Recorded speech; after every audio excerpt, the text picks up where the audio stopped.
Hello दोस्तों, नमस्कार। आइए,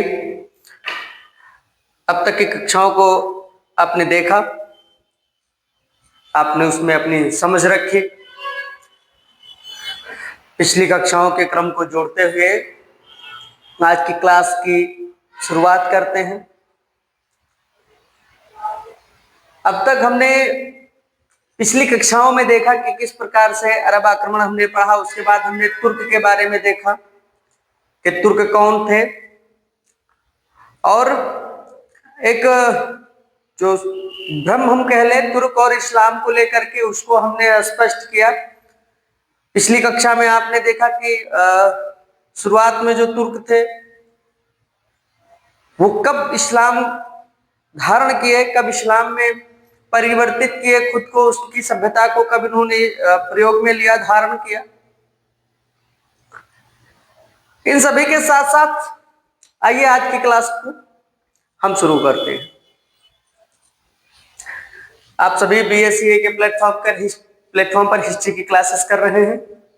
यहाँ पर आपको इतिहास की सभी कक्षाएं पूर्ण रूप से आपको उपलब्ध कराई जाएंगी।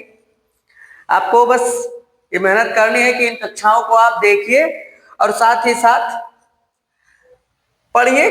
जो चीजें समझ में ना आए आप उन्हें कमेंट बॉक्स में डालिए, ठीक है। और साथ में चैनल को सपोर्ट करते रहिए, बढ़ाते रहिए आगे की तरफ, ठीक है। कक्षाओं को शेयर करते रहिए, ठीक है। हम यहाँ पर तुर्क आक्रमण के बारे में पढ़ेंगे, ठीक है।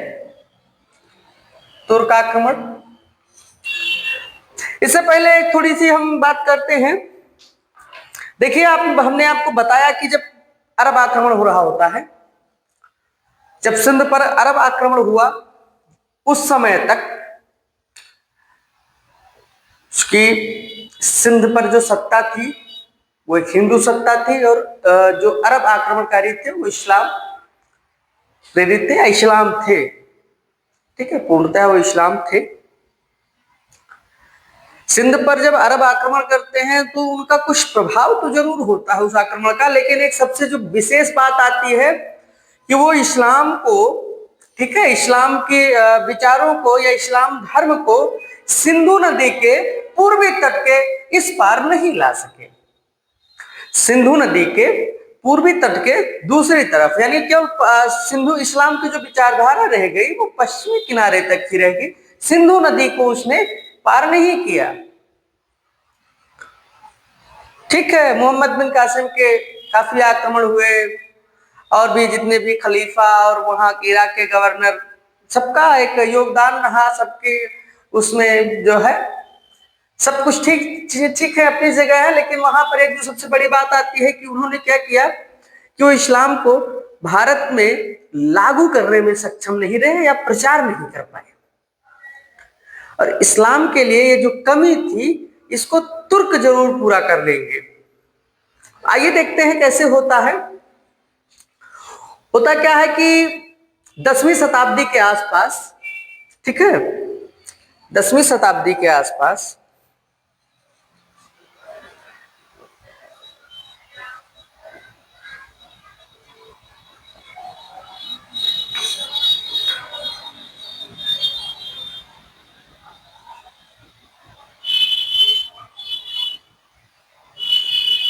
दसवीं शताब्दी के शुरुआत ही में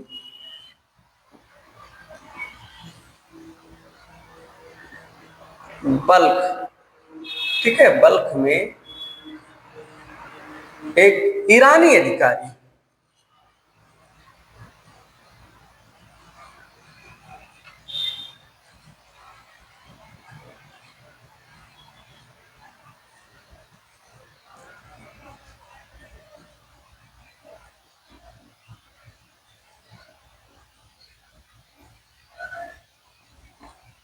इस्लाम ग्रहण करता है,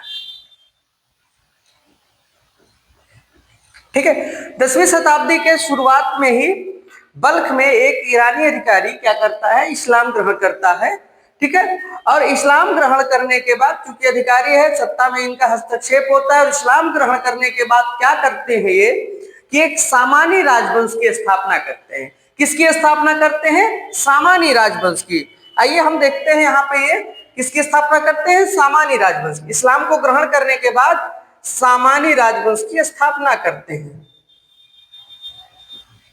सामानी राजवंश। ठीक है, जिसका टाइम पीरियड जो होता है 874 से 999 ईस्वी तक माना गया है इसका टाइम पीरियड। ठीक है, 874 से 999 ईस्वी तक का इसका टाइम पीरियड माना गया सामानी राजवंश का। सामानी राजवंश की स्थापना हुई, सारी चीजें ठीक है। धीरे धीरे ये जो राजवंश था इसकी सत्ता की जो बागडोर थी, या कुछ हम जिम्मेदारी कह लें, तो ये वहां पर जो तुर्क अधिकारी नियुक्त किए गए थे दरबार में, हमने आपसे बताया था कि वहां जो बगदाद के खलीफा लोग होते थे शुरू के समय में, उन्होंने क्या किया कि तुर्कों को एज अ गुलाम यूज किया। ठीक है, एज अ गुलाम यूज किया।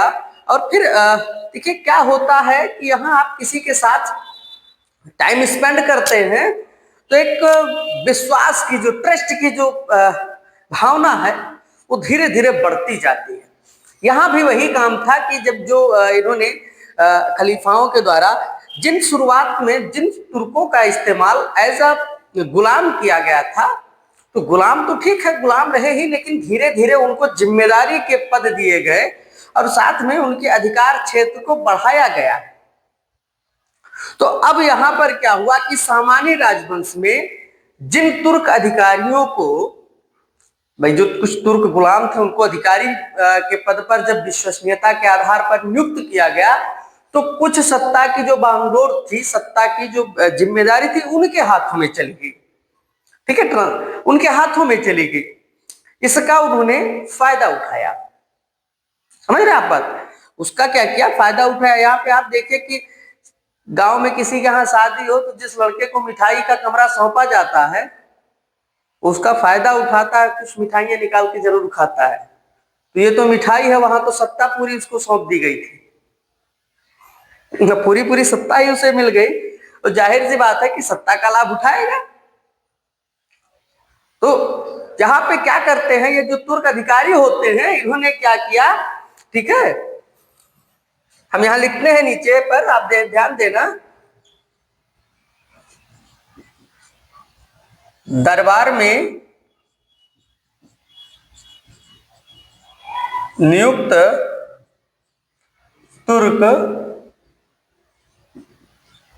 अधिकारी, ठीक है, इस राजवंश की या इस राजवंश की जो सत्ता थी उसकी बागडोर जब इनके हाथों में जाती है, दरबार में नियुक्त तुर्क अधिकारियों के हाथ में जाती है, तो इन्होंने क्या कर दिया कि कुछ ने तो विद्रोह कर दिया। ठीक है, इन्होंने क्या कर दिया, विद्रोह कर दिया, और विद्रोह करके अपना स्वतंत्र राज्य स्थापित करने की कोशिश की। और इन्हीं विद्रोहियों में एक महोदय आते हैं, इनका नाम था अल्पतगीन। ठीक है, इनका नाम अल्पतगीन था। इन्होंने विद्रोह किया।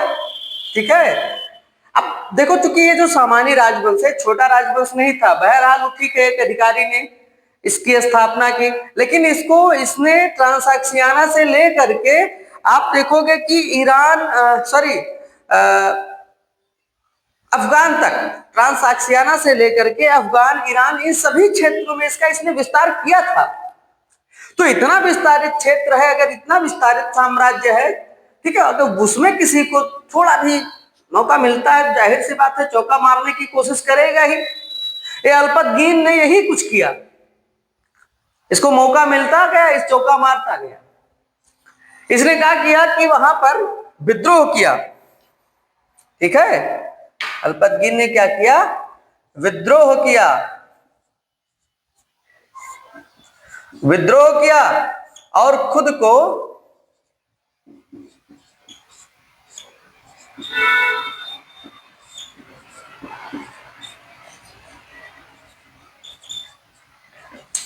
गजनी में स्थापित किया। गजनी में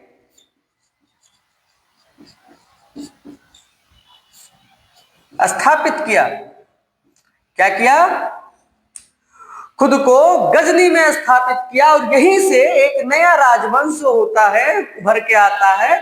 ठीक है, यहीं से एक स्थापित किया और गजनवी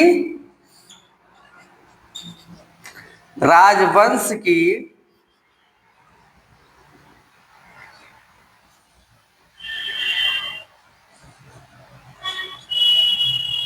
स्थापना की। किसकी स्थापना की? गजनवी राजवंश की स्थापना की। ठीक है, गजनवी राजवंश की स्थापना की। आप देखोगे, ठीक है, ये होता, इसका टाइम पीरियड जो माना गया उस समय, ये लगभग 962 से 1186 का टाइम पीरियड दिया गया। 962 से 1186 ईस्वी तक का इसका समय दिया गया है। ठीक है, आप देखोगे, मैं यहां लिख दे रहा हूं, इसका जो टाइम पीरियड है 962 से 1186 ईस्वी। ठीक है चलो, 962 से 1186 ईस्वी तक का इसका टाइम पीरियड बताया गया। ठीक, ऊपर हम रफ कर रहे हैं, आइए देखते हैं।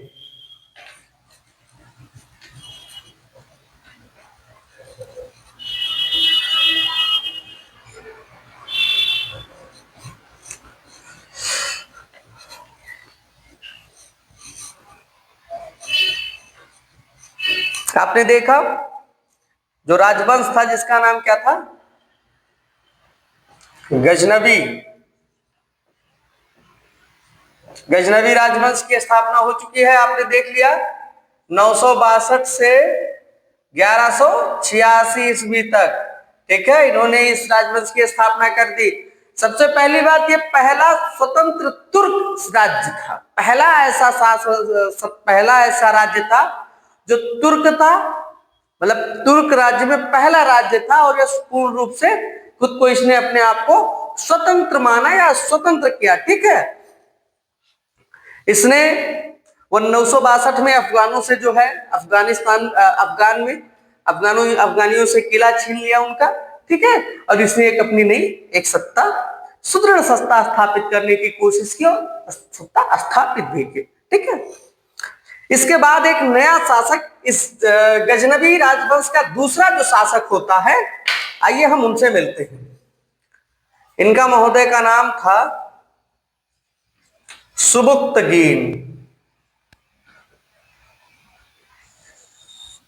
सुबुक्तगीन इनका नाम था, सुबुक्तगीन। इनका टाइम पीरियड 977 से 999 तक का माना गया है, बताया गया है। ठीक है, 999 ईस्वी तक का बताया गया है। ठीक है, सुबुक्तगीन जो थे ये अल्पतगीन के जो है, ठीक है, दामाद थे। क्या थे? दामाद थे। सुबुक्तगीन जो है ये अल्पतगीन के दामाद थे।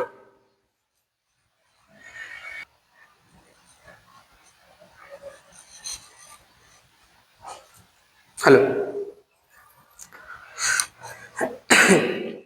हाँ, हम पढ़ रहे थे सुबुक्तगीन को। तो सुबुक्तगीन जो थे ये अल्पतगीन के गुलाम थे, और बाद में तब्दील हो गए, समय और मौके की जो है नजाकत देखते हुए।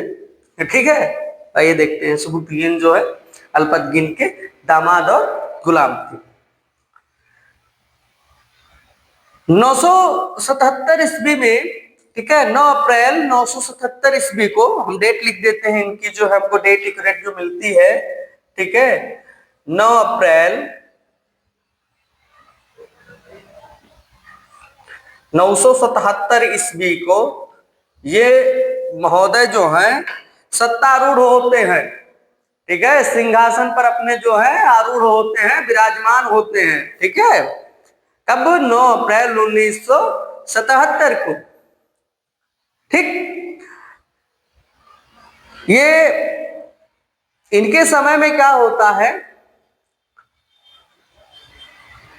हिंदू शासकों के प्रति कुछ सैन्य अभियान कराए गए, 2 प्रमुख सैन्य अभियान कराए गए। ठीक है, जिसमें ये सफल तो नहीं हुए, लेकिन इनका जो मुख्य उद्देश्य था वो केवल ये था कि जो मूर्ति पूजक हिंदू थे उनके बीच में इस्लाम का प्रचार करना।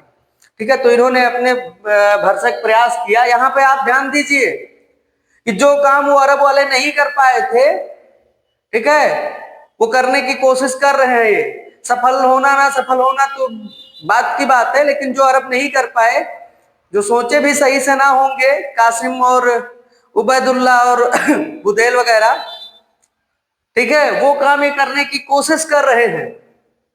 और कोशिश में इन्होंने 2-3 सैन्य अभियान किए जो असफल रहे। ठीक है, इन्होंने क्या किया कि उस समय जो सामानी राजवंश जिसकी अभी हमने जिक्र की थी, तो बुखारा में, ठीक है, कहां पे, बुखारा में सामानी राजवंश के एक शासक थे नूह द्वितीय। तो नूह द्वितीय से इन्होंने अपने आप को जो है प्रमाणित करवा लिया।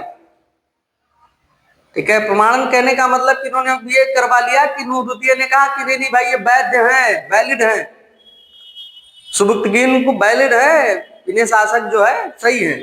जैसे आप देखोगे कि अभी जब अगली कक्षाओं में हम इल्तुतमिश को पढ़ेंगे तो वहां पे आप देखेंगे कि इल्तुतमिश क्या करता है कि खलीफा से खिलात लेकर आता है, एक प्रमाण पत्र वहां से भी रिसीव करता है, वैलिडिटी अपनी क्रिएट करता है।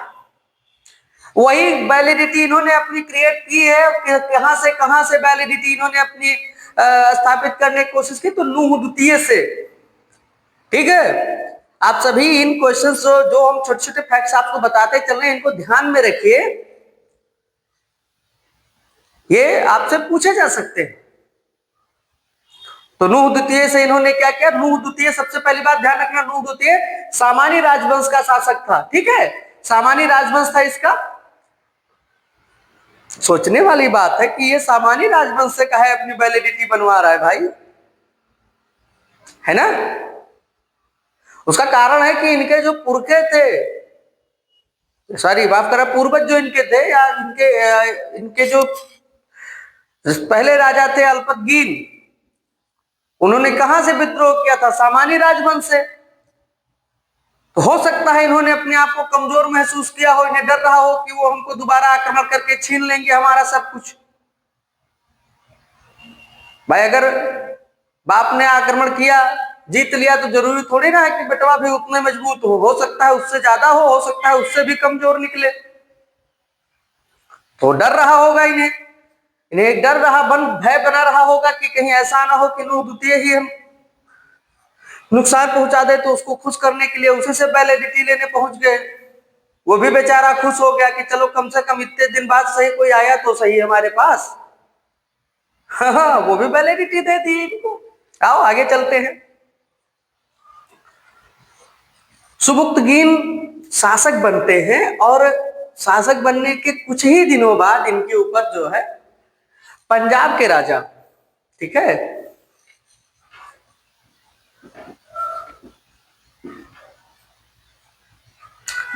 पंजाब के राजा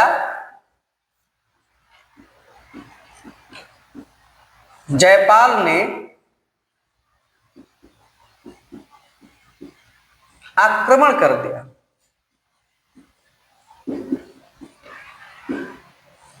ठीक है, मात्र 2 वर्ष बाद 977 में राजा बनते हैं, 2 साल बाद, ठीक है, 979 में ये आक्रमण कर देते हैं। कौन? पंजाब के राजा जयपाल। ठीक है, संभावना इतनी बनी थी कि ये महोदय जीत भी गए थे, लेकिन वो क्या कर लिया, वो जो सुबुक्तगीन थे उन्होंने क्या कर लिया, संधि कर ली।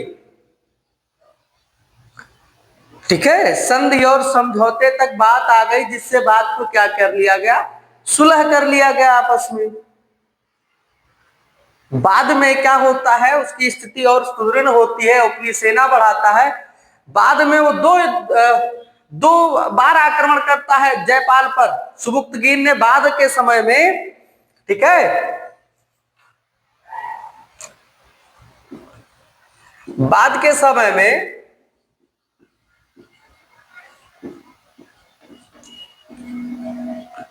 पुनः 2 बार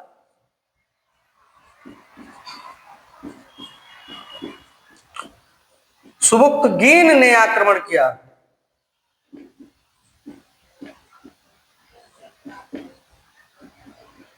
किस पर? जयपाल पर।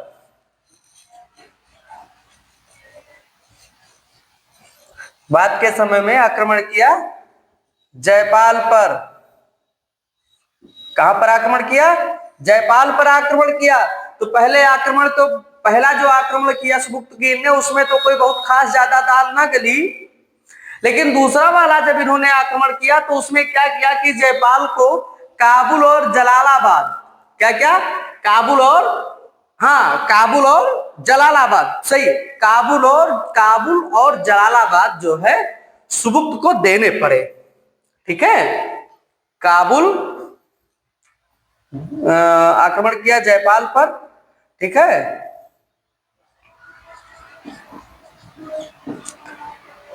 जिसमें जयपाल की पराजय हुई। क्या हुई? पराजय हुई। जयपाल की पराजय हुई।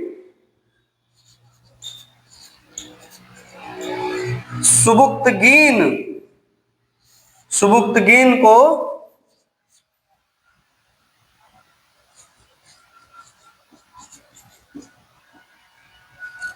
काबुल और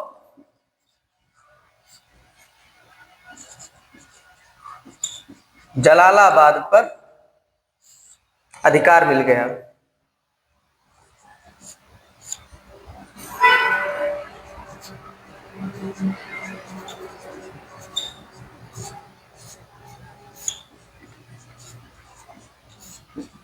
जलालाबाद पर अधिकार मिल गया। ठीक है, ये खासकर इसके समय के सुबुक्तगीन के टाइम पीरियड के जो है कुछ विशेष घटनाएं थी जिनको हमने यहाँ पे नोट डाउन कर दिया है। एक बात ध्यान रखने वाली चीज ये है कि सुबुक्तगीन ने अपना जो शासन काल था वो 12 वर्षों तक किया। इसने 12 वर्षों तक का शासन किया, 12 वर्ष का इसका शासन काल होता है। और उस बीच में इसने काफी कुछ सैन्य अभियान किए। ठीक है, बाद वाला जो सैन्य अभियान था जयपाल पे ज्यादातर इसने जो शुरू में जो भी आक्रमण किए, सैन्य अभियान किए, वो सैन्य अभियान जो थे धर्म युद्ध से प्रेरित थे। जैसे हमने पहले बताया कि इन्होंने पहले हिंदू राजाओं पर या मूर्ति पूजकों के बीच में जो सैन्य अभियान किए, उनका केवल खास उद्देश्य था मूर्ति पूजकों के बीच में इस्लाम का प्रचार। बहरहाल वो सफल ना हुआ। लेकिन बाद के जो दो और तीन आक्रमण हुए, बाद के भाई जो पंजाब के राजा जयपाल पर जो इन्होंने आक्रमण किया, वो आक्रमण धर्म से प्रेरित नहीं था, उसका मतलब सत्ता विस्तार था। ठीक है, और इनकी सत्ता में विस्तार हुआ। काबुल और जलालाबाद सुबुक्तगीन को युद्ध के दौरान मिले, उस पर इनका अधिकार स्थापित हुआ। ठीक है, 997 के आसपास इसकी मृत्यु हो जाती है, ऐसा जिक्र मिलता है। इनकी मृत्यु हो जाती है और इस दौरान इनकी मृत्यु हो जाती है। इसके बाद इनके जो पुत्र हैं महमूद, वो शासक बनते हैं। कौन शासक बनता है? इनका जो पुत्र है वो महमूद को जो है शासन सत्ता मिलती है। ठीक है, महमूद को जो है शासन सत्ता मिलती है और महमूद उसको सुदृढ़ करने के लिए अनेकों कार्य करता है। अपनी जो सैन्य अभियान है, सैन्य क्षमता है, उनको बढ़ाता है, बाकी सारी चीजें होती हैं। ठीक है, तो आज की क्लास में हम इतना ही देखेंगे सुबुक्तगीन को। कल की क्लास में हम महमूद को यानी महमूद गजनवी को पढ़ेंगे, उसके भारत पर उसके द्वारा किए गए आक्रमण जो एक केवल लूट की भावना से प्रेरित थे। हम कल ये देखेंगे, हमें एक निष्कर्ष ये निकालना है कल, या आने वाली जो क्लास है हमारी कल की क्लास है, उसमें हमें केवल एक निष्कर्ष ये लगाना है कि महमूद गजनवी के जो आक्रमण थे वो क्या राज्य विस्तार के लिए थे या धन एकत्रण का उनका उद्देश्य था? धन एकत्रित कर रहे थे, उनका राज्य विस्तार का उद्देश्य था, या फिर धर्म का प्रचार था? तीन चीजें हो सकती हैं, हो सकता है इसमें से कोई दो कॉमन मिल जाए हमें। ठीक है, तो इसे हम अगली कक्षा में देखेंगे। ठीक है, आज की कक्षा में ही हम इतना ही करते हैं। ठीक है, इस पर कुछ आप लोग काम करिएगा, इसको पढ़िएगा, क्लास को वीडियो पूरा देखिए।